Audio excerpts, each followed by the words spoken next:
Hey everyone, welcome back to the channel. It is day 28. We are still only at $550, but we are going to get done some stuff today.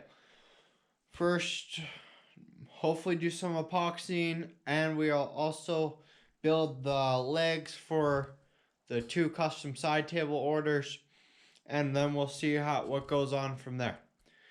Thank you guys again for watching, and please subscribe.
Okay everyone, so that's going to be the end of the video for today. Day 28 is now over.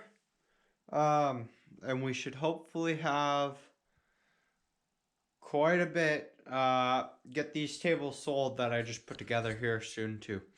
Thanks for watching, and please subscribe.